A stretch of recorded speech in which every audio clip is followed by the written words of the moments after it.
Andrew, who runs the world? That's a very good question, and it's the first question. So let me answer the best I can. I believe that, of course, stating the obvious, powerful people run the world. I believe that powerful people try their very best to inflict their worldview and their goals and desires on the general populace. I think an easy way to think of it is that if you had a company, let's say you had a small company with 4 to 5 employees, you wouldn't hire any employee that didn't agree with you or didn't listen to you or didn't think like you. If you said, I want you to do this, and they said no, then you'd fire them, right? So if you could extrapolate that out and make it much larger and understand that these people have companies with millions of people or they own countries, they want people to comply. And the reason people have to comply with them is because these people own all the important resource, they own all the important land, they print the money, they own the media, they own the information, and they want to make sure that everybody agrees with them and complies with them. So they have tried very hard to damage the human psyche to the point where we are now completely empty and open for all forms of slave programming. They tried to convince us to ignore our own eyes and our own ears. They convince you to look at somebody and not be sure what gender they are, or to look around you and pretend you're in a pandemic when everything is fine. They convince you that your own brain is the enemy and that you must just only consume what you are told. Because once they do that, once they can convince you to do something as crazy as ignore your own eyes, then they can simply slot in any USB stick of slave programming at random, whatever they want you to currently believe. Whether it's to believe this particular war is a good idea, or staying in your house and destroying your own business is a good idea, or gassing X amount of the population because they're a different religion is a good idea. That's how it works. So the people who are in charge of the world, whatever they want to do, they want to make sure everybody complies and listens to them, which is normal human nature. I'm not going to say that I'm any better than these people. I have 100 people who work for me, and I want them all to listen. So that's what happens when you get that big. And yeah, they don't want anybody's morals or religion or point of view standing in the way. They just want you to comply. And who is they? Well, that's a good question. Even if I knew all their names, I wouldn't say it here. But why wouldn't you say it here? I wouldn't say it here because they've already given me quite a few warnings. And I'm now at the point where I actually truly believe they're going to try and kill me. So you've had messages from people trying to control you who you think would kill you? I understand that you get 3 strikes in this game. Strike 1 is they try and shut you up and discredit you, which I've just been through. Strike 2 is they try and put you in jail for no reason, and strike 3 is they kill you. And one of my strikes is now gone, and I now firmly believe that they're going to try and kill me because they want me to be quiet, and I'm not being quiet. And I have huge amounts of influence, which is what they're scared of. Because influence is what the world is about, right? If you send soldiers to a country to die, if you have literally a pitched battle on any country on the planet with tanks and planes and people are dying, that's only to control the ground so you can influence it. Like all of that is for influence. The media is for influence. What they tell people to believe, the mindsets they want you to adopt is so they can influence you. So when somebody like me comes along who has a mass amount of influence and it's going in a direction they're contrary to, they sit and go, wow, this is a big problem from one person. And people have car accidents, people get robbed, people get shot.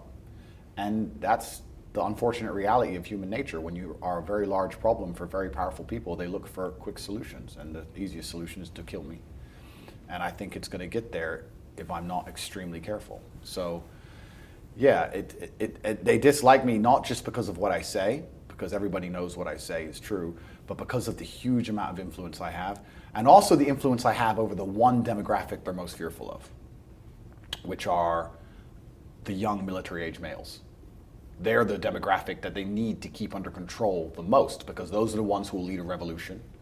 Those are the ones who are naturally rebellious. Those are the ones you need to fight in your armies. Those are the ones you need to be the backbone of the slave force and build the roads for a shit wage. Those are the ones you need to sit in a sexless marriage and raise kids while they're depressed and turn up and pay their taxes anyway. That demographic is the backbone of the economy, of the defense of a nation. They're the number one enemy to the state if they decide to get in a big group together. Like, I don't want to be misogynistic, I've been accused of it enough, but if 100,000 women get in one place and complain, it's inconvenient. If 100,000 men get in one place and complain, it's a revolution. So they're scared of men free thinking, and they're scared of young men free thinking, and my fans are young military-age males, and I teach them to free think. So they look at me and they literally see me as a threat to the world, and that's why I think they're going to try and kill me. So you said you now have to be careful, so what are you changing about what you're doing to not get killed? I'm as perspicacious as I can be. What does that mean? Perspicacious is the ability to perceive, perceptive. Right. Yeah. I'm as perspicacious as I can be, but I'm also very understanding that if they want me, they're going to get me. It's an unfortunate reality. It's very easy to kill people, especially at their level, right? If they want me, they're going to get me.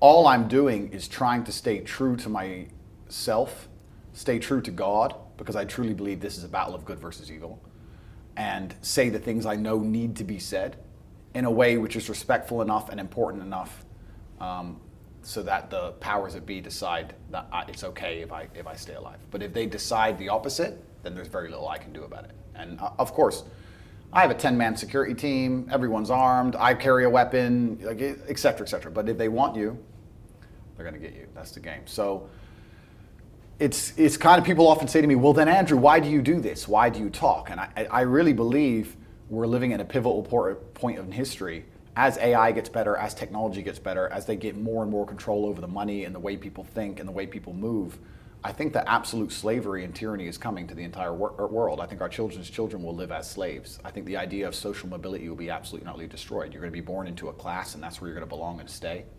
If you say the wrong thing or think the wrong thing, you're going to be punished for it.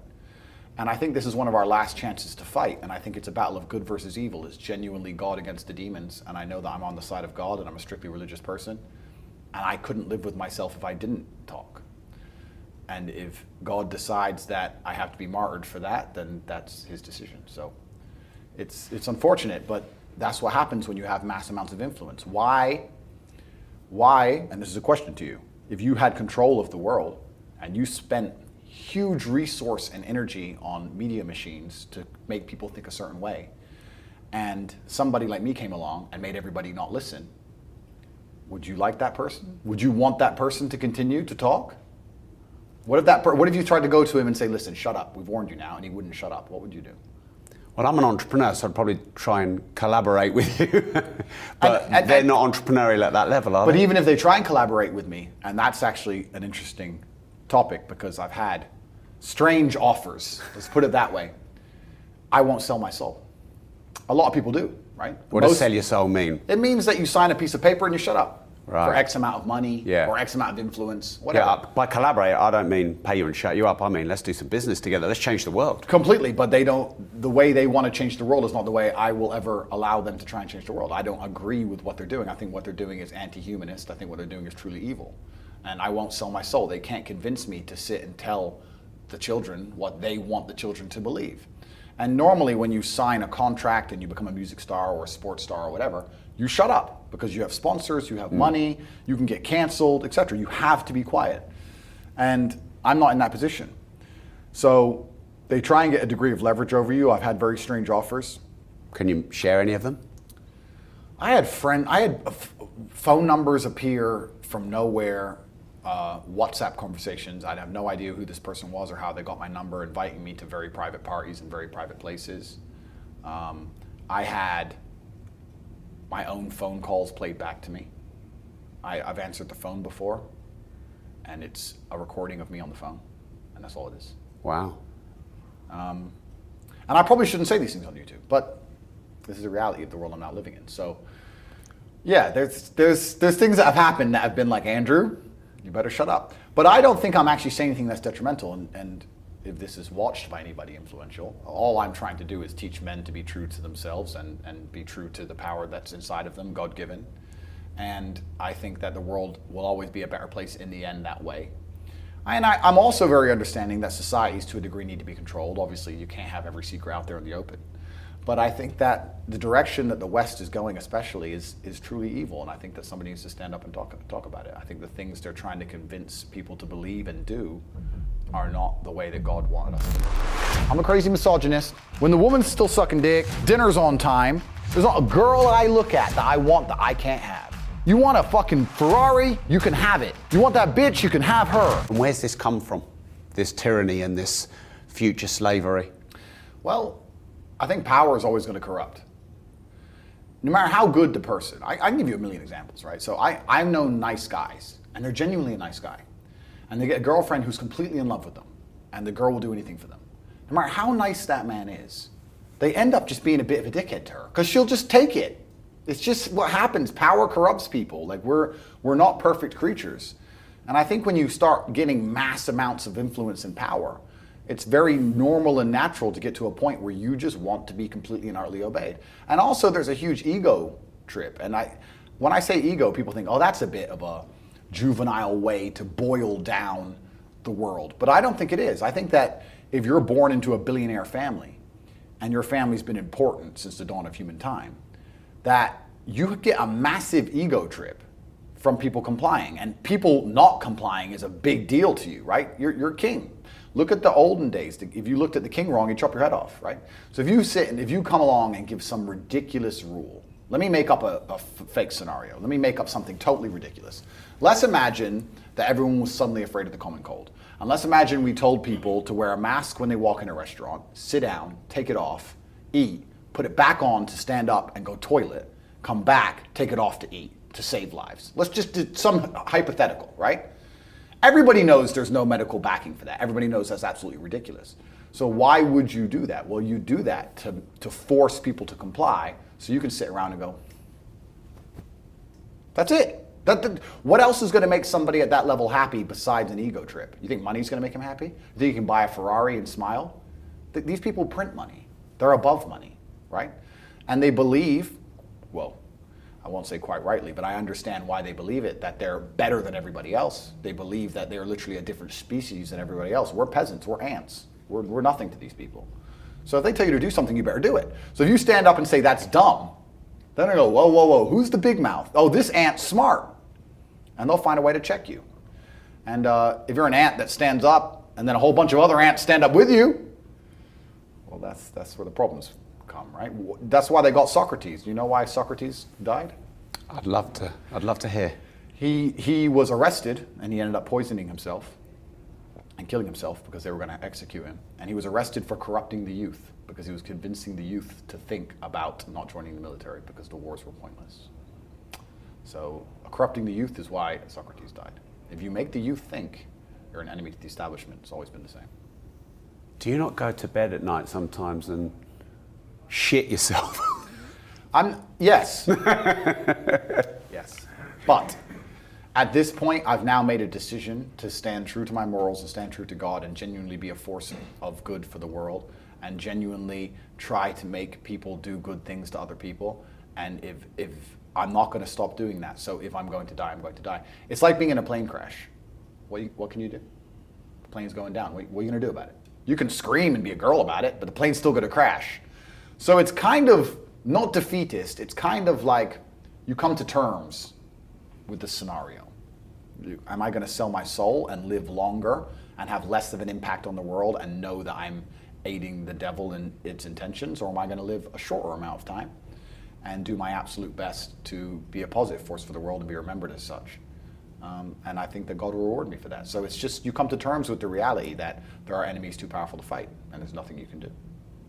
So you said that a lot of influence and power can create ego. I didn't say can create ego. I said these people are absolutely and utterly deeply egotistical to a level that an average person can't possibly understand. Wow. Okay. So has your power created that in you? Completely. But when I met you, you were really nice and humble and we were chatting. And so would they be, right? But if I had an employee and I said, do this, and they said, I ain't doing that. I'm like, well, then you're fucking fired. Oh, but I have to pay a mortgage. Don't care. Bye. I can turn ruthless just like anybody else, right? Well, a lot of people can't, can they? Well, but you don't become powerful if you can't be ruthless. Yeah. This is the unfortunate reality, is the people who become most powerful in the world are the people who have the capability to be ruthless. This is what it is. Power is only attractive to people who want to yield it. Why would you want power if you're not going to wield it? Why would you want a sword if you never take it out, right? If you give a guy a gun, he's going to, even if he doesn't want to shoot anyone, he'll wave it around a bit.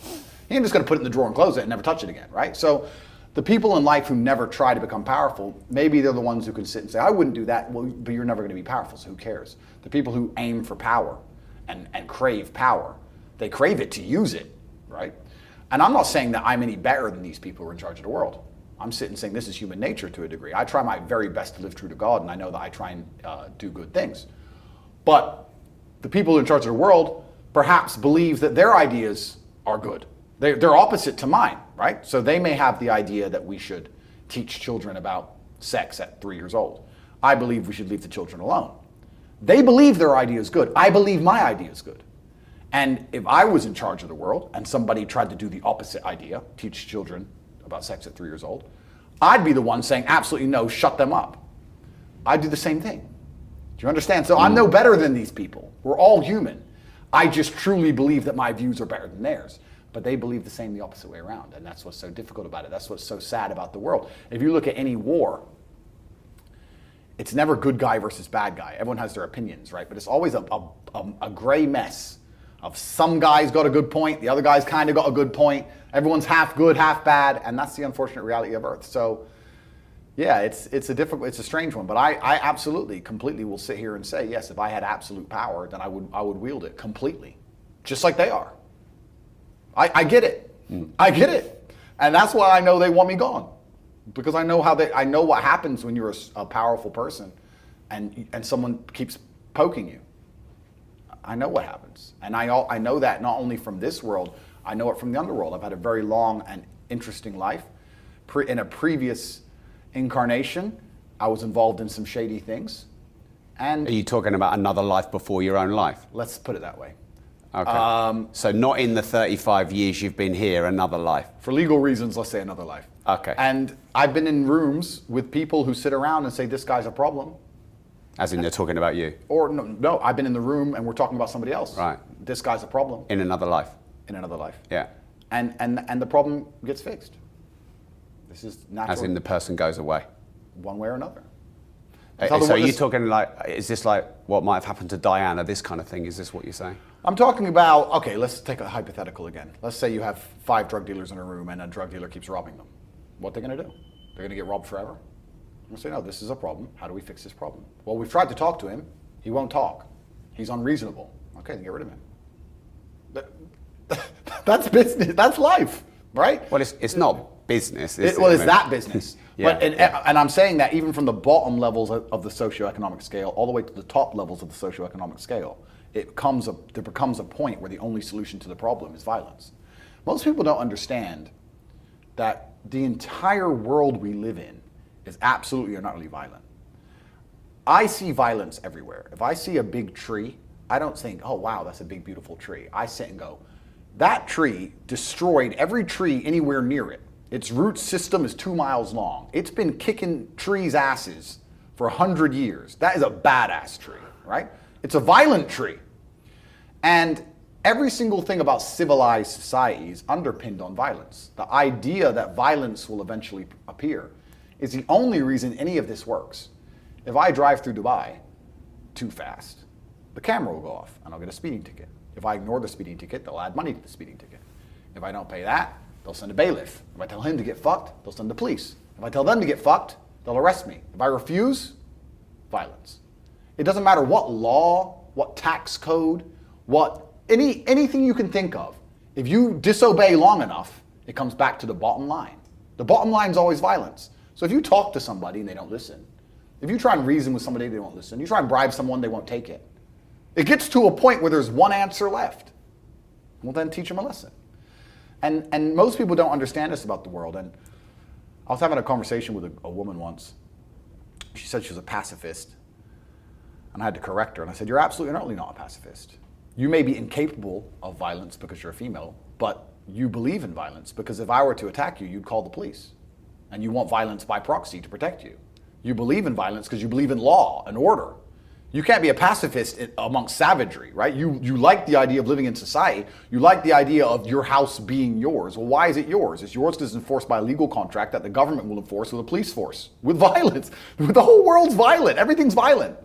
So I don't think most people understand and realize that you're saying it's not business when I say that drug dealers are violent. I completely and utterly disagree. It is business. If a company sues another company and they owe a bunch of money and they don't pay it, we can go down the same route. Guess what happens in the end? They end up taking the CEO's house. He doesn't want to give it up. They sent a police officers around and said, you were due to get evicted today. I ain't leaving. Guess what? Violence. Business is violence. Life is violence.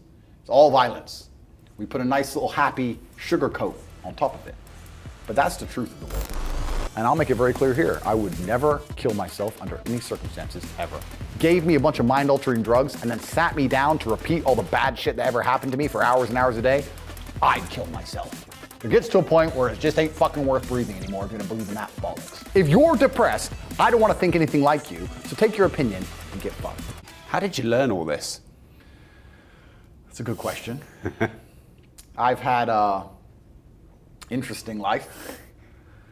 And yeah, well, we flew out here for you, so we've got all day to listen to it. Yeah, I've had an interesting life, and I think the only way you learn lessons in life are the hard way or the harder way.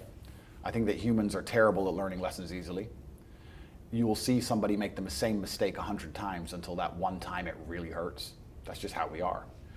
And God's been quite nice to me by teaching me the hard lessons quickly. He didn't give me any chances to learn slowly. He came at me hard and fast and instantly. So I learned things very quick. So I learned the reality of a lot of scenarios and how the world works very, very quickly because I never had any of those in-betweens, you know? Have you got a specific hard lesson? Quick, hard, brutal? I have a few, yeah. But I think everything I say, all of my answers are based on my life. I don't want to, there's some things I don't want to say on camera, but anything I'm saying is based on a scenario that I've lived through. I don't read books. I'm not a book reader. I don't consume content. I don't watch videos. I don't watch anybody else's things. Every single word out of my mouth is just a reality I've lived, walking around day to day. And I philosophize it in my own mind. I absorb it and I come to my conclusions. And my conclusions seem to be pretty accurate for two reasons. One, it's maybe the most Googled man on the planet. And two... How many searches? I was trying to find out. I was trying to Google how many Google searches are on Andrew Tate. At the height of the media attack, I was the most Googled man on the planet. I don't know how many. More than Alec Baldwin, more than Will Smith. More than Donald Trump, more than Putin in the middle of this war, more than Joe Biden, more than the Kardashians, more than everyone else. The most Googled man on the planet. So that's one reason I know that my conclusions are accurate. But the other reason I know my conclusions are accurate is because when you make a conclusion or you come to build a mental model in your mind, the idea of having it is to be able to predict the future. There's no point in constructing a mental model that doesn't allow you to predict the future. If I pick this bottle up, I know if I drop it, if I let go, it's gonna fall. Because every other time I did that, it fell, right? My mind has told me if you drop things, if you let go of them, they're gonna fall to the ground. It allows me to predict the future.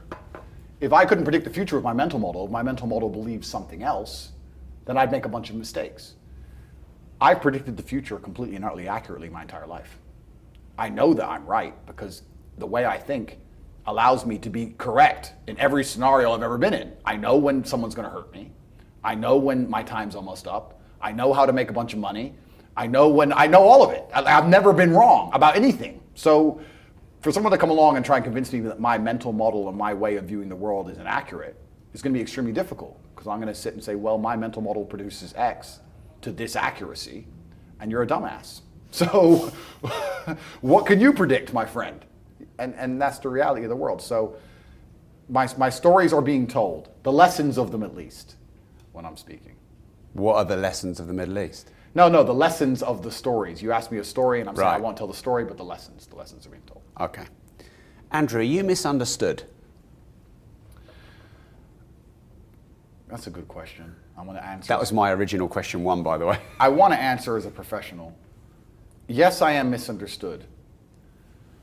I'm misunderstood because the things I say are a large web of nuanced and they're interlinked. And if you take one individual part from the web, then completely I understand how some things can be massively misunderstood.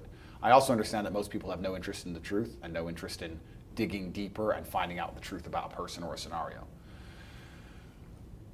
I think that, let's tie this back to the conversation we just had. If you take a small subsect of society, let's say mass murderers, you'd assume all of society is bad. But when you interlink it and understand it, societal as a whole, the world's not such a bad place. I think that's the same for all people.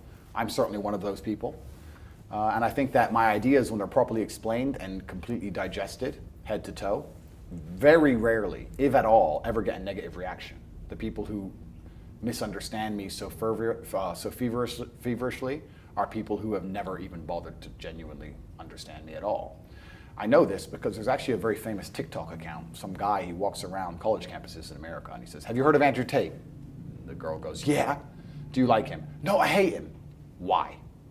"He's a misogynist." "What does misogynist mean?" "Whatever."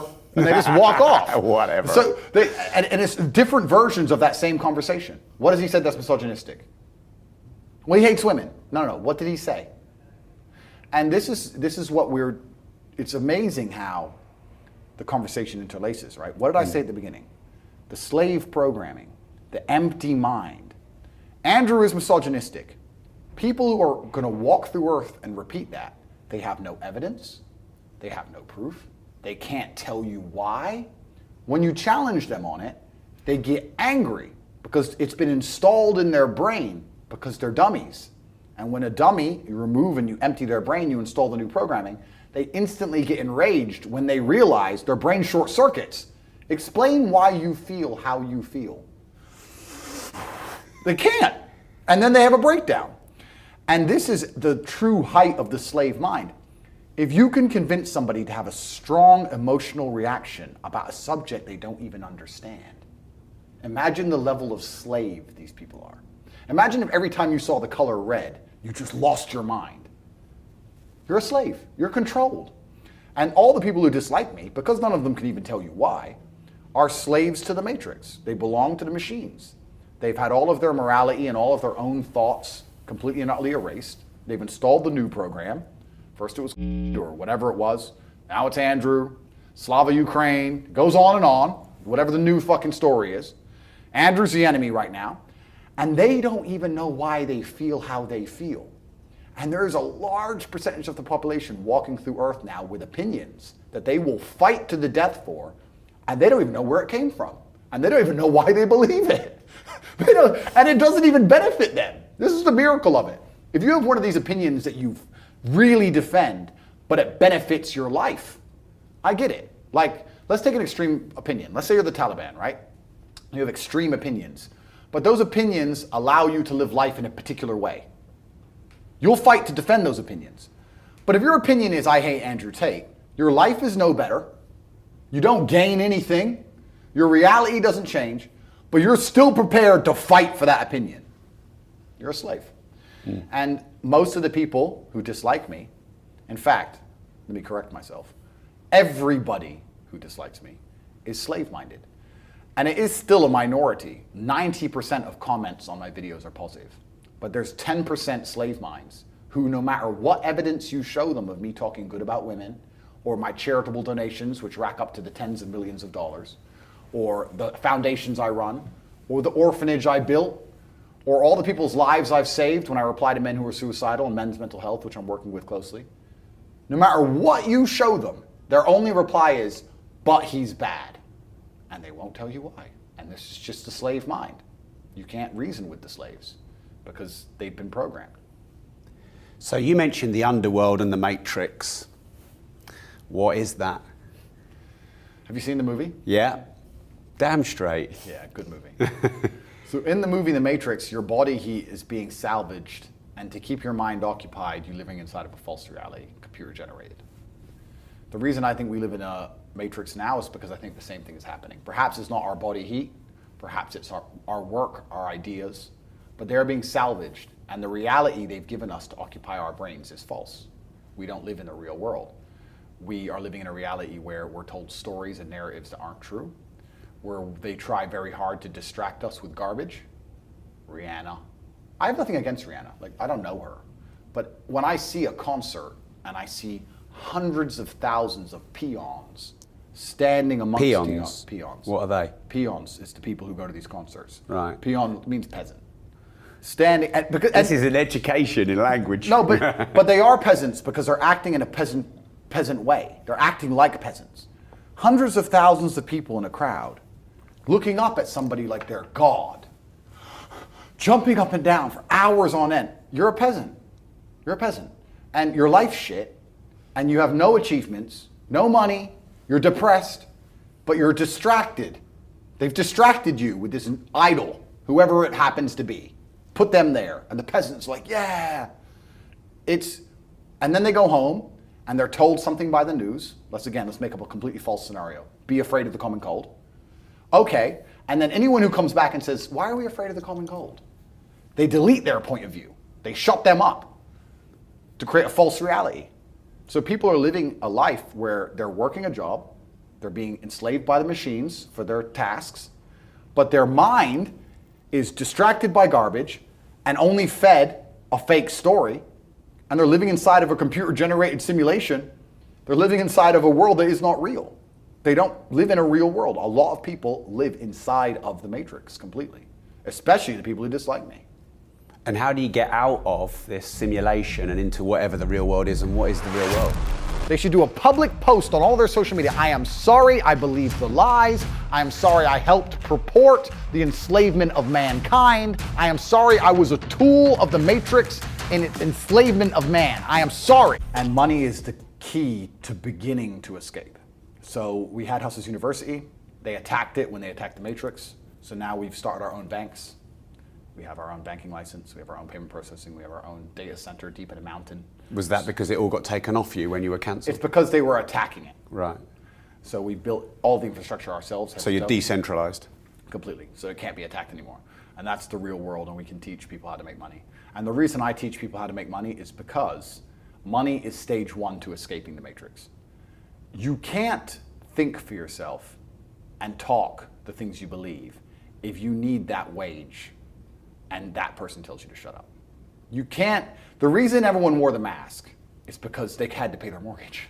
Or their wife told them to. Or their wife told them to. That's right, yeah. So if you need breadcrumbs and you're a starving man, you can't really talk to the guy who has all the bread and tell him to get fucked, right? So the first thing you do when someone says to me, I want to escape the Matrix, I think for myself is, okay, then you need to be prepared financially. You need money to go to war. So the first thing I do is I teach anybody who's a fan of mine to make as much money as possible. And I don't do that to make money. In fact, the school is ridiculously cheap. It's so cheap, it's less than a lunch. And you can find out more on CobraTate.com. But the reason I do what was the link again? CobraTate.com. Right. But anybody who is a fan of mine, I want those people to be as wealthy as possible because they agree with my mindset. And I want to equip my soldiers. I don't want everyone who agrees with me to be an unimportant brokey. I want the people who agree with me to be influential and rich. And I want them to be able to stand up and talk and fight for themselves. So this is the reason I teach people how to make money, because I know anybody who resonates with my message, the wealthier they get, the better the war is going to be for me. So I wouldn't consider it philanthropic. I have an agenda, but my agenda is to find anybody who agrees with me and give them as much money as possible. So that's the real world, which is launching on CobraTate.com, because that's stage one. You're asking how to escape. Stage one is you must make money. I've tried very hard to help people with no money, but there's just too many blocks in the way.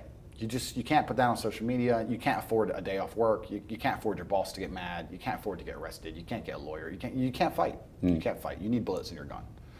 So stage one is to get rich. Then you have to get rich while preserving your soul.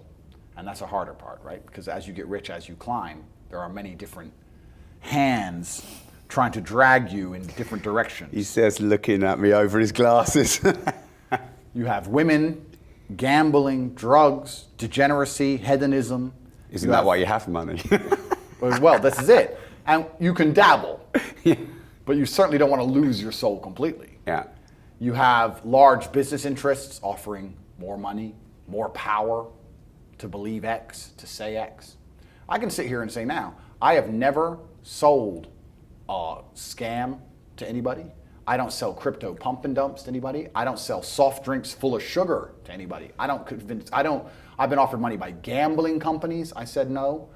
Only thing I teach is teach people how to make money, and I know it works because I do it all myself. Me and my professors teach what we already do to all become multimillionaires to people, and I've told the reason why. They've tried to get me to sell my soul to sell crap to the world endless times, and I've never done it. So you have these offers, right? When you're the most Googled man on the planet, do you have any idea how much they'll pay you to sell bollocks to people? Andrew, hey, here, this energy drink, say it's what you take to have high energy, and sell this shit full of sugar to children and here's $100 million. No, I won't do it. I don't believe in it. I won't do it. So then you have to keep your moral fiber and stay principled, which is another battle. But if you manage to make money and stay true to your own moral fibers and principles and stay perspicacious, word of the day, keep paying attention to the world and actually keep your eyes open and look around, then you'll naturally escape the matrix. It's natural for the human mind, it's natural human evolution for us to spiritually escape the enslavement. Because the enslavement is from man, but our enlightenment is from God. It is natural for us, if you get rich enough to say no to ideas that you understand are innately wrong, if you get rich enough to have a different opinion, if you pay a lot of attention and you resist all of the temptations of the devil, the only possible end state is to escape the matrix. It's an easy trajectory. Most people fall off because they're too broke to think. You're too poor to have an opinion, so you're too poor to think. The rest fall off because they get a little bit rich and they get snapped up. But anybody who doesn't fall for those two traps ends up where I am. And there are a lot of us. And where are you? I am in a stage of enlightenment outside of the matrix. I'm like Morpheus. I come in and out. I come back into the matrix. I come to YouTube. I talk to people whose minds are ready to be freed. I convince them to join the real world at CobraTake.com and begin their journey.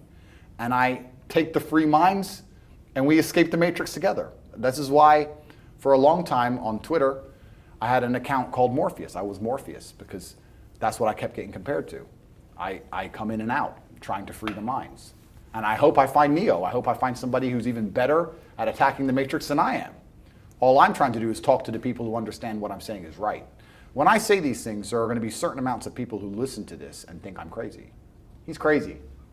And there's going to be people who listen to it and go, yes, finally, finally I understand. Finally I know what to do. I've felt this for so long. I've looked around me and knew that this shouldn't be my life. I knew that they're lying to me. I didn't know what to do. Now he's told me what to do.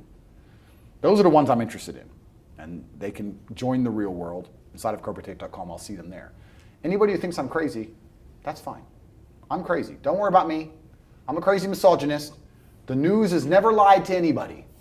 Every war ever started, the reason the news told you, that's why it started. It's not like every single one's been a false flag since the beginning. Every single narrative that they tried to purport upon you is not to control you. It's because they want you to know the truth because you're so important. Don't worry. So if the media is lying about me, they must be right. Why would they lie? Why would they try and convince people that the world's most influential man is somehow bad? It's not because, they're worried he has influence and might push the world in a good direction. Of course not. No, it's because he's such a bad guy. That's why he has no criminal record. No girls come forward saying I've done anything to anybody. No victims of any kind. And somehow I'm evil. And the people who believe this garbage are slave-minded. They're slave-minded. It's the most common tactic in the world. First, they insult your character and attack you. It's stage one of the three stages. They attack you, your character, and cancel you. They put you in jail for something you did not do. And the last is they kill you. And I'll make it very clear here. I would never kill myself under any circumstances, ever. Ever. And I like to think that if anybody sees a media article where I've been locked up for whatever it is, they're going to look at it and go, this is bullshit. Tate didn't do that. With the scrutiny I'm under, does anyone think I'm breaking the law? I'm the most scrutinized man on the planet. Like, if I was breaking laws, I'd be in jail. Trust me. I drive at the speed limit, my friend. That's the level it's got to. Like they think I'm out here doing bad things. So when an article comes out saying Tate did this, I just pray there's enough people who are outside of the matrix to sit and go, this is some bullshit. And he doesn't deserve this because I don't deserve it because I will be innocent. What is enlightenment? I think that enlightenment is always being able to use your own emotions to your advantage. Every single time I've been furiously angry or even in a murderous rage, it's been a very appropriate time to be so. And I don't mean appropriate because of the reasoning. I'm not saying I had a good reason to be angry. I'm saying that it was the best decision at the time. Every time I've ever been truly sad, again, it was beneficial for me to feel that way. There are times in life when murderous rage is the best possible option on the table. Like when? Well, there are times in life where if you're genuinely threatened, the best possible emotion you could feel is murderous rage, right? There's times when it's appropriate. And there's times when it's good to be sad, and there's times when it's good to be empathetic, and there's times when it's good to be ruthlessly psychopathically cold. So I think enlightenment is making sure that your brain and soul and spirit are trained in a way that the emotions you feel at any given time are the best possible card in the deck. Of all the options you have in the playbook, depending on the scenario, your own spirit gives you the exact perfect way to feel to handle that scenario in the most effective and compendious way possible. Is that like almost taking a step above those emotions and observing those emotions and using them in a second stage awareness? That's a good question. And I would say that's semi-enlightenment. Right.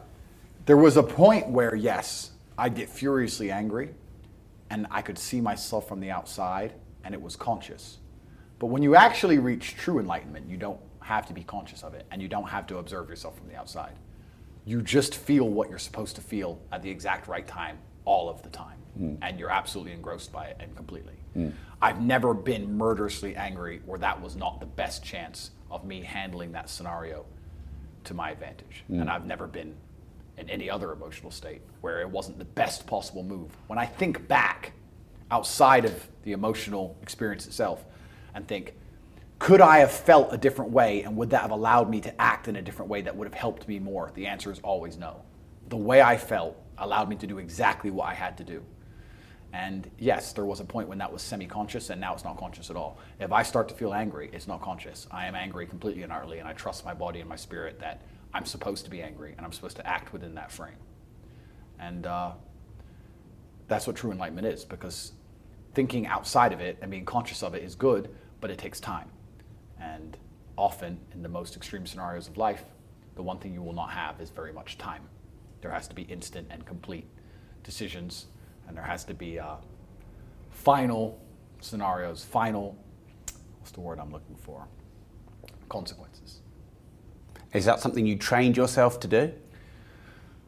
I think that life's trained me to be that way. This is what happens when you've had a varied enough life. I talk often about the importance of trauma as a man. I think that if you were to find the most interesting or most capable men on the planet, they've had the most trauma-filled lives. I just think that trauma is what teaches you. We talked earlier about how you have to have lessons taught to you the hardest way. If you were to call a Navy SEAL and ask him to protect you going into a building full of assailants, you'd like to think that guy's been through some stuff. You'd like to see some scars, right? You wouldn't want Mr. Freshface to turn up. This is the reason why we instinctively don't trust youth. Because you look at a kid, if a wealth manager walks in and he's 18, you're like, oh, you don't know about life. Nothing's hurt you yet. That's why we trust age. That's why they say that wisdom you must grow into wisdom. You can't just pick it up, right? Trust your elders, listen to your elders, etc. These are age-old ways of thinking. So lessons and trauma, and the more you go through, the better of a man you are. And if you were to find the best men on the planet, I guarantee they've been through a bunch of terrible things. And if you listen to podcasts from any of the most interesting people on the planet, usually they've had hard, terrible lives. And you can use that trauma to become a better person, or you can let that trauma consume you and destroy you. But I thank God for all of it, because it gave me endless power to become the person I am. If you're truly angry or truly unhappy, then you can't sleep. And if you can't sleep, then you get twice as many hours as everybody else to become monumentally successful. So there's advantages. There's advantages to difficult things. And what is the biggest trauma that's taught you the most? I've thought long and hard about which stories I'm prepared to share on social media, which ones I'm not, and that line's getting more and more blurred. I'm starting to give more and more away. And there's certain things I don't want to say. And I'm certainly not looking for any degree of sympathy because, like I said, I am glad for everything that happened to me. I wouldn't change a thing. I thank God for all of it. So truthfully, I think I'm lucky, I've been blessed. The reason I talk about these things is not to tell people I've had a hard life.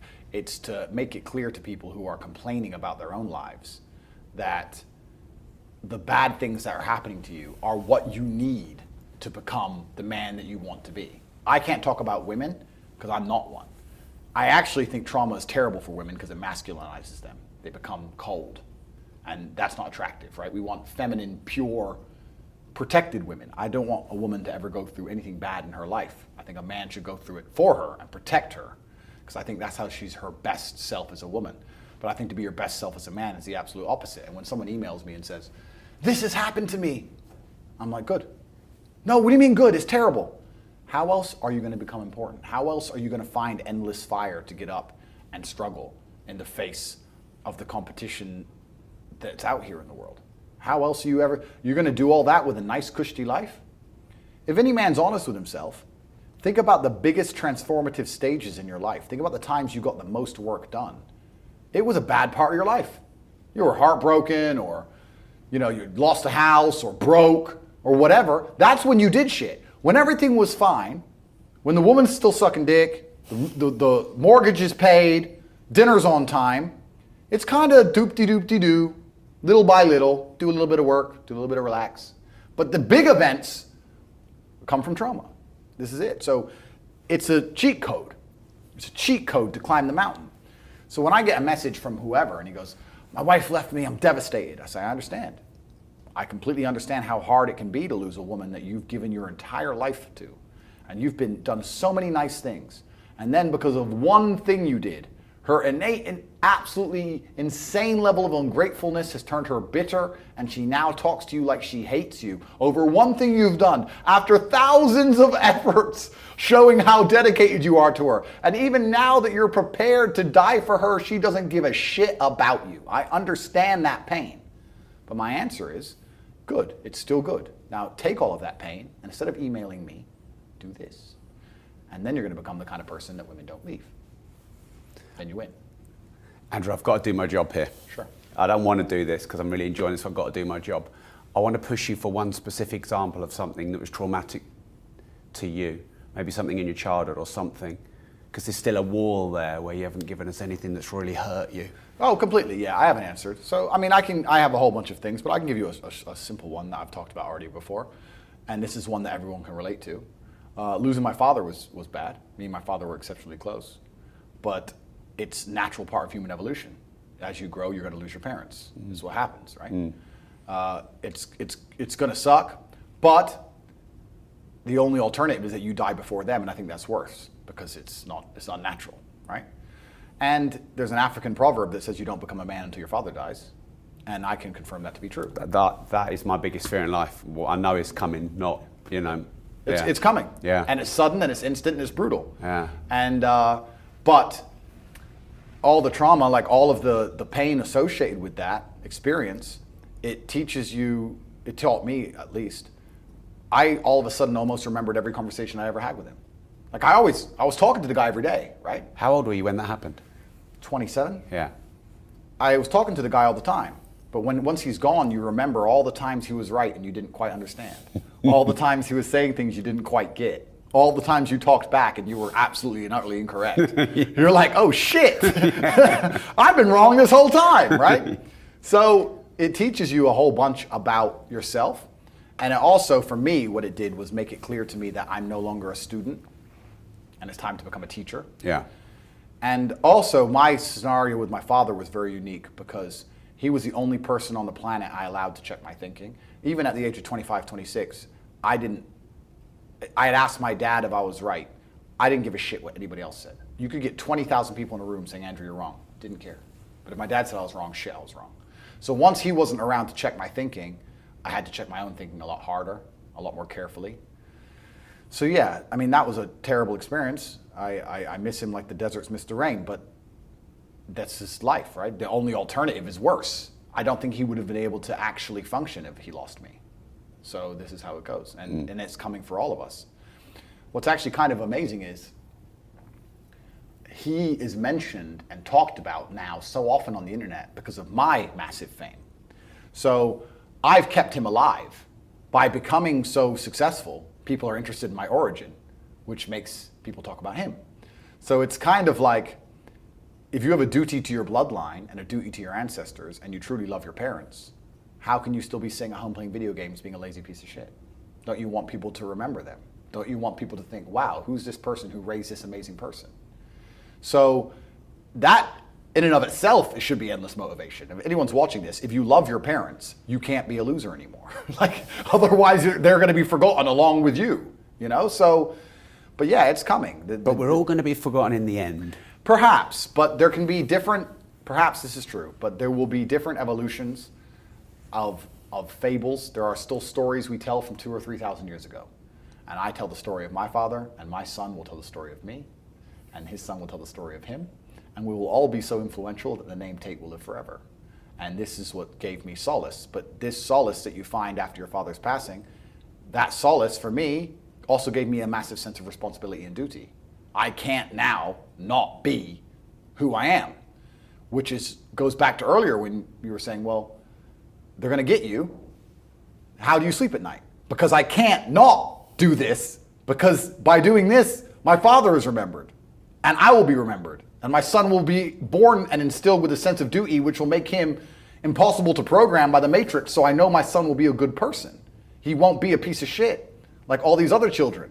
He will be born with morality, and he will understand that his father sacrificed himself for the good of the world. So yes, I don't like being alone in a dark car park, of course. But also, what's the alternative? To say, Dad, sorry, they offered me some money. Is that the alternative? I don't know, but maybe some people can sign up to that, but I certainly can. Mm-hmm. Do you have something to prove? I think everybody on the planet has something to prove. If you walk through life and feel like you have nothing to prove, then you're a fucking loser. If you wake up each day and go, I don't owe anybody anything, I don't have to prove anything to anybody, then you are a loser, because you are absolutely not incorrect. You must prove yourself to other people. You must prove yourself to your bloodline, as we just discussed. You must prove yourself to God. God hates the lazy. He can't stand them. If he gives you all these genetic dispositions and these natural God-given gifts, if you have 2 arms and 2 legs and you can think, and you're not trying your absolute best, that's the reason you're not lucky. He doesn't like you. He likes the people which show him the beauty of his own creation. He likes to give somebody building blocks and them to build something amazing. It's the best thing about being a man. You get to build who you are, right? You can decide if you want to be a funny comedian or a musician or a kickboxing world champion or fight the Matrix. You can decide whatever you want to be. God loves to see that. Those people, for some reason, seem to be enormously lucky, right? The person who goes, I don't have to prove anything to God. I don't owe all of my ancestors any effort. You know, for 5,000 years, people were dodging saber-toothed tigers and catching the plague and running from Genghis Khan just for my stupid ass to be born. I don't owe them anything. I don't owe them a thing because I want to play video games. These people are fucking losers. You should walk through earth with force inside of you. As I walked into this hotel reception, everybody looked. Not because they know who I am, but because as I move, even if it's behind their head, people feel something and they go, it's an energy that comes from brutal competence. It's almost like an evolutionary thing where a rabbit can just smell a fox. It just knows. That's what happens when a predator walks in a room, even amongst humans. You pay attention next time you're in a restaurant. If a man who's truly dangerous walks in, nearly every other man kind of looks up at the same time. You feel it. You need to or you don't survive. We've evolved with that to live. That's who I am. I couldn't imagine not being that man. I've done that because I've been trying to prove myself to my lineage my entire life. I wake up every day with something to prove. I have hundreds of millions of dollars. I wake up and think, fuck, more. I'm in fantastic shape, 4 times world champion. Fighting the Matrix out here by myself, more. I will have to be braver. I must try harder. All I do is prove myself. So when I hear people go, I don't have nothing to prove, then you're a fucking loser. Peasants have never felt like they needed to prove anything. But kings felt like they needed to go and conquer land. Isn't that it's coincidental that the king, who already had it all, felt like he needed to go to some far-flung land and conquer it and take it and prove he's the king. But the peasants, oh, I don't have to prove nothing to nobody. You're a fucking loser then. You're a dummy. I absolutely and utterly, completely have everything to prove to everybody all of the time. That's who I am. I will prove anything to anybody. If I sit and say X, I will prove it to anyone. I can be checked at any time. If someone were to come up to me in that lobby and argue with my ideas, I would have proved that my ideas are sound. If they would have attacked me, I would have destroyed them completely and absolutely. That's who I am. So yes, I have a lot to prove, my friend. And until the day I die, it will remain that. I feel like that's the last thing they'll take before a full-on fucking war. If you don't pay your taxes, so you own your house. If you don't wear a mask when they tell you to and you get a fine for not wearing a mask and you think that's injustice and you don't pay the fine and they add money to the fine, then it goes to court, you're supposed to turn up, you don't, they send a bailiff, you tell the bailiff to get fucked, they will take your house. So if you don't wear a mask, they take your house. So do you own it? You've said a few times, a loser. What's the definition of a loser? I think the universe is absolutely and utterly giving. I've never seen anybody dedicate themselves to something completely and fail. I've never seen somebody eat right, go to the gym every day, train really hard, and not be in good shape. I've literally never seen it. The universe is extremely giving. If you actually try, and you actually want it, and you're actually not making excuses, lying, talking shit, you're gonna get what you want. So when I see people who don't have what they want, I consider them losers. And this may be elitist, I understand that. But if I put myself through endless pain to end up where I am, it's very hard for me to have sympathy on the man who's afraid of pain. You're avoiding pain. I've been through endless. I now have everything I've ever desired. You have none of the things you desire. Am I supposed to feel sorry for you because you took the easy way out? Am I supposed to look at you and go, oh, poor dude? No, you were a fucking coward. You didn't go through the shit I went through. You didn't put it on the line. So you deserve your substandard reality. That's what you deserve. You're a fucking loser. Because if you actually wanted it and you actually tried, you'd have it. You could have anything you want. Universe is super giving. You want a fucking Ferrari, you can have it. You want that bitch, you can have her. You can have anything you want on the planet. There's not a girl I look at that I want that I can't have. Not one. That's my reality. There's not a car I can't have. There's not a house I can't buy. If I want to go to a yacht, if I want to go to Antarctica, there's nothing I can't have. Bam. Because I've decided to become this man. It's the same for absolutely every single one of you at home. If you want it, you can have it. If you're sitting there saying, oh, but I tried my best and I still didn't get it, you're lying. You didn't try your best. That is a fucking lie. The universe gives it to everybody who genuinely tries. And I know that to be a fact because this world's competitive. We're all competing against each other. And the majority of people don't try. Like I've achieved this amazing life and I've tried very, very hard. But it could have been harder. I mean, was it that hard? About 86% hard. It wasn't 100% hard. Why? Because the competition's zero. Everyone is a fucking loser. It's amazing to me. Everyone's a loser. I can say to somebody, listen, I'll make you a millionaire. Do this. Oh yeah, but the kids are home from school now. That's it. They're done. And then they'll sit and go, oh, I really wish I had some money. You are a loser. I will sit here on this podcast. People will listen to me for hours. And I will say, listen, I have hundreds of millions of dollars and I will teach you how to make money. Corporatetape.com, I have a school, university designed specifically to teach you how to make money. I clearly know how to make money. You clearly like what I say. You obviously believe I'm intelligent and integral and I won't lie to you.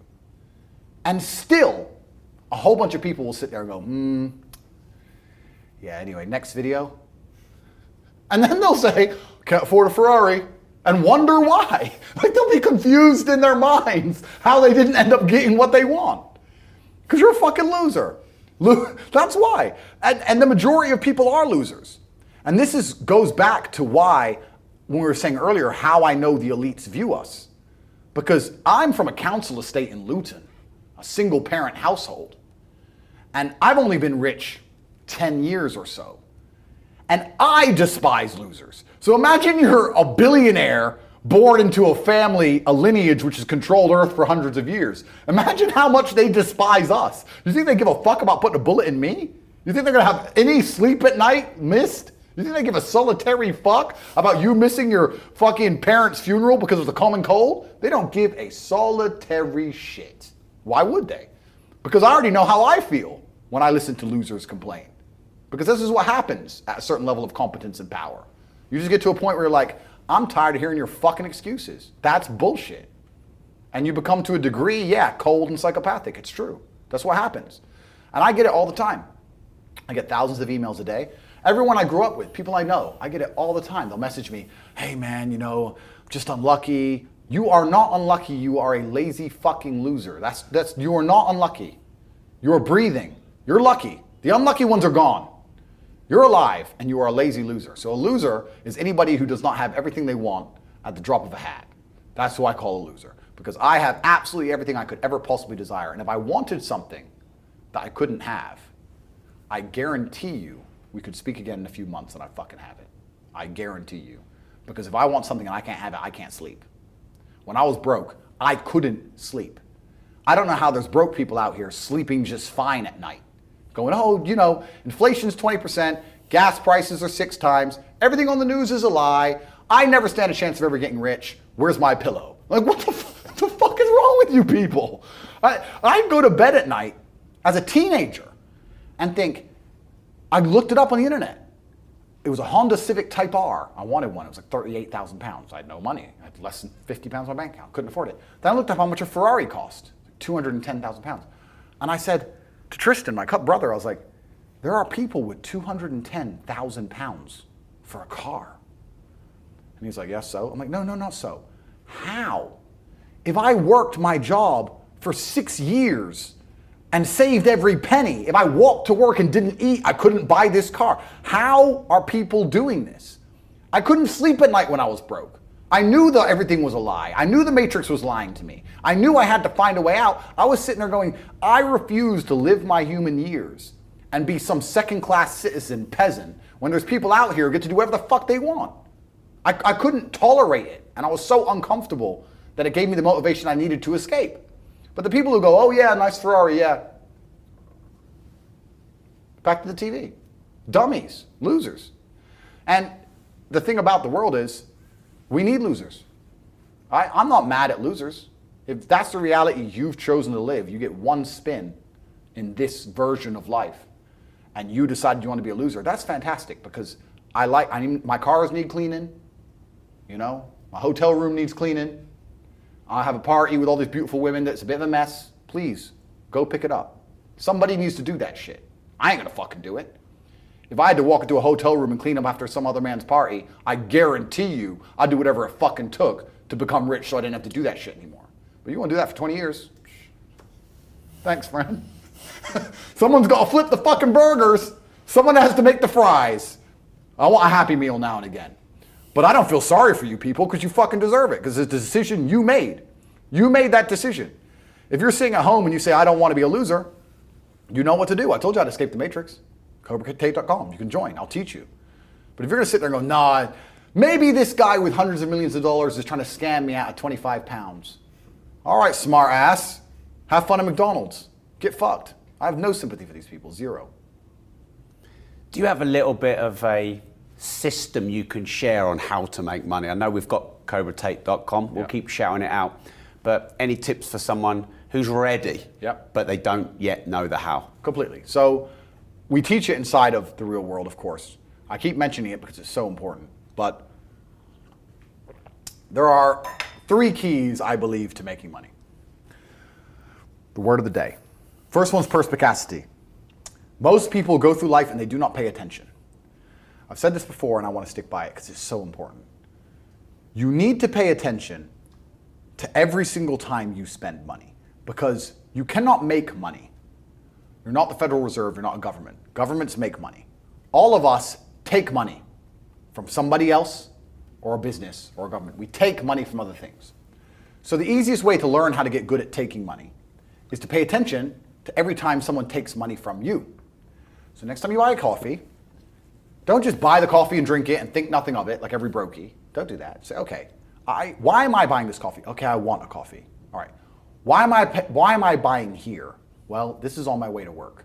Is there any competition around? Do I also want breakfast? Do they sell breakfast? No, they don't sell breakfast. They could probably make some more money if they were selling breakfast. Anyway, I walk in, there's a long line. Why is there one member of staff? I'm low on time. I'm about to leave and not buy the coffee. They're about to lose money because it's taking too long. Most of the people in this line are businessmen. Why is there not a cute girl behind the counter? I bet if they paid a cute girl a little bit more, they'd still make a bunch more money because people come in here to talk to her. Think. And then what you'll do is, as you go through life, every time you spend money, is you'll realize the problem is not how to make money. The problem is how much time you have, because there's endless business ideas. There's endless ideas. I walk into a coffee shop, and by the time I've walked out, I already know exactly how to open up next door and outcompete them head to toe. I already have worked out how much is the rent, where are they fucking up, what are they not selling that they should be selling, what are they doing good, what are they doing bad, this chair is too hard, I'll wreck them. And I'll send it, and now my network is so powerful, which is the second point, network. I can send a few messages on WhatsApp and make a bank transfer. And 2 months later, there's a brand new coffee shop next door with my name on it, putting them out of business. So the first thing is you have to pay attention. Because if you pay attention, you'll start to learn that money is everywhere. Every building is owned. These are skyscrapers, bro. Billions. Every apartment nowadays is a million. Million. You drive down a street in London, you're driving past trillions of dollars. There's money everywhere. It's all around us. When I was broke, I thought that the world was broke. I thought that there was no money. And then I got rich and realized that I was completely and utterly wrong. There's so much money. It's everywhere. If I go to try and buy a plane or a jet, they're always sold out. My yacht is a fucking 6-year waiting list. I want a Bugatti, they launch it, the email comes to my email address, 2 minutes later, gone. Like, there's so much money. If I want a diamond watch, or a $1 million watch, or $1 million Rolex, you can't get this stuff. There is so much money out there. Once you get to a certain echelon, you realize there's money fucking everywhere. So there's plenty of money in the world. People with no money are just not very good at taking it. So you need to start paying attention. It's the first thing. Second thing is network. It's hard to make money if you don't know anybody who has money. If you sit in a room full of ice cream experts and all they talk about is ice cream, how to make ice cream, the different flavors, how to store it, how to move it, how to sell it, even by accident, if you hang around with these people long enough, when someone asks you a question about ice cream, guess what you're gonna know the answer. You're gonna say, you know what? That's because it's pistachio, and that needs to be 2 degrees higher than chocolate. And you're gonna look like a smart ass. So if you sit in a room full of people who are making a bunch of money, everyone understands this. Your network is your net worth. You're the sum of the 5 people you spend the most time with. Everybody understands this. And then they still hang around with fucking losers because they're dummies. You're right, I am the sum of the 5 people I spend the most time with. Anyway, this is my friend Nick. He's so funny when we go drinking because he gets really drunk. Losers. I don't talk to anybody who is not winning.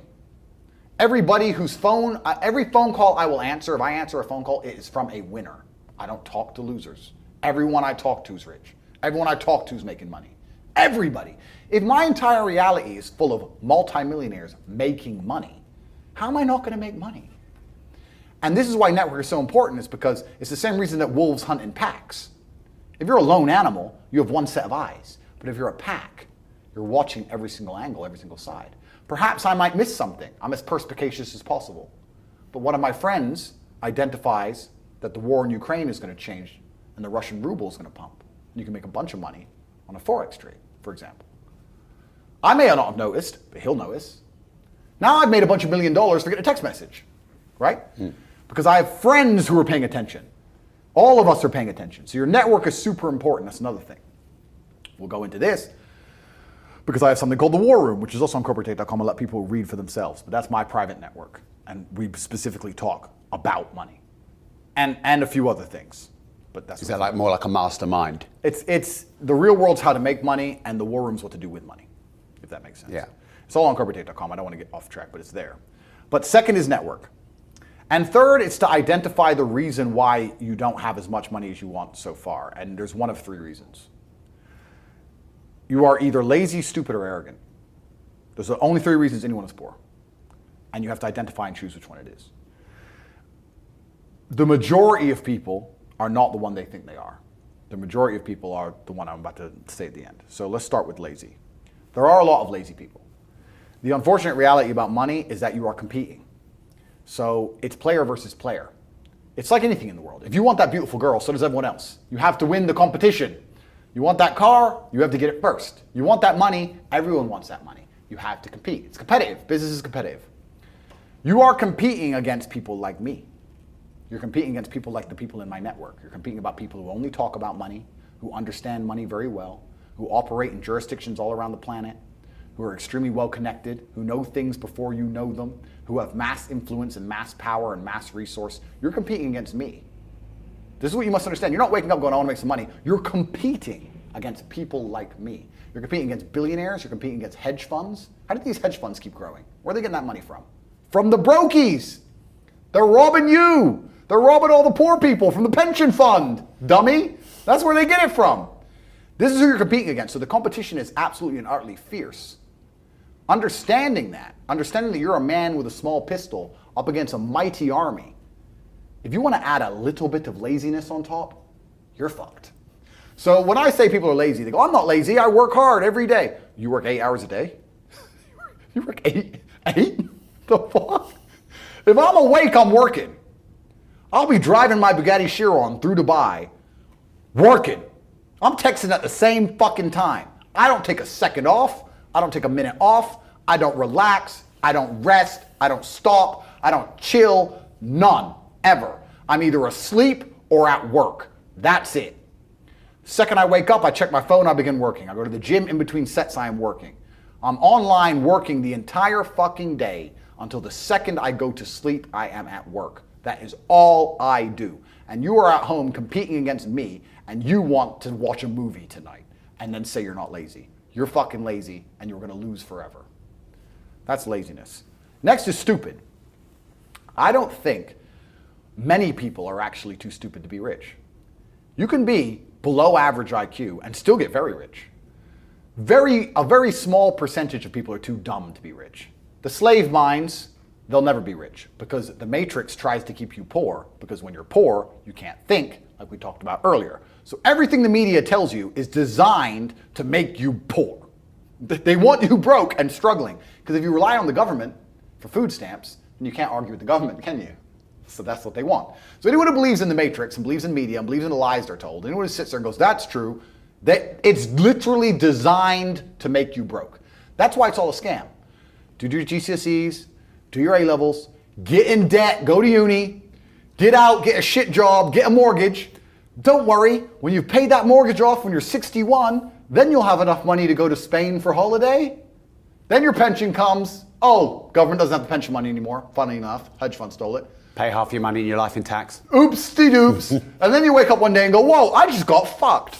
So the whole scam, the whole story is a lie because they want you broke. They don't want you rich. If you're rich, you won't listen to them. So all of it's a fucking lie.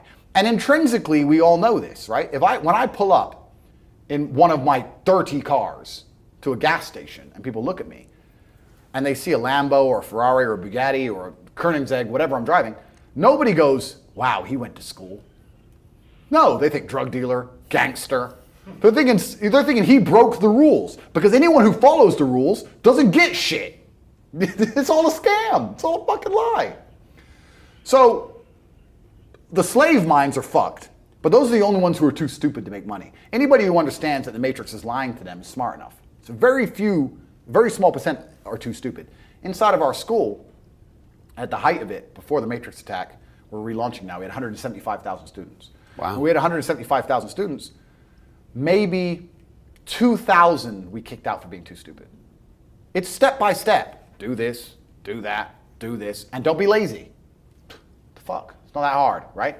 So stupid's not the problem. So we have people who are lazy, very few are stupid, but the majority, the main reason most people are broke is because they are arrogant. I will sit here and say all the things I've said.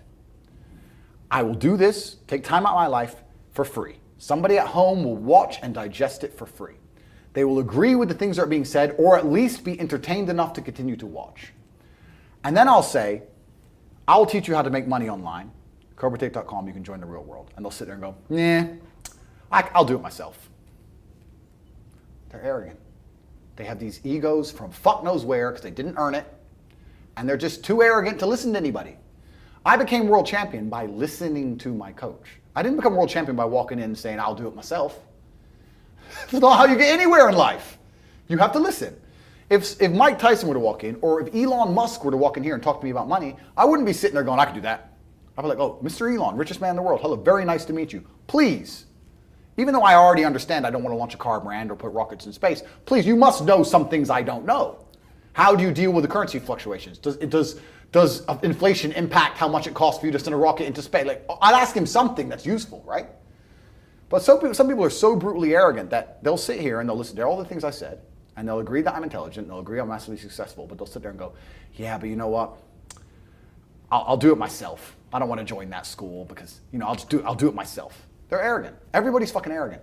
I sit with people who I used to go to school with from Luton who are still broke and tell them how to make money. And you know what they do? They answer back.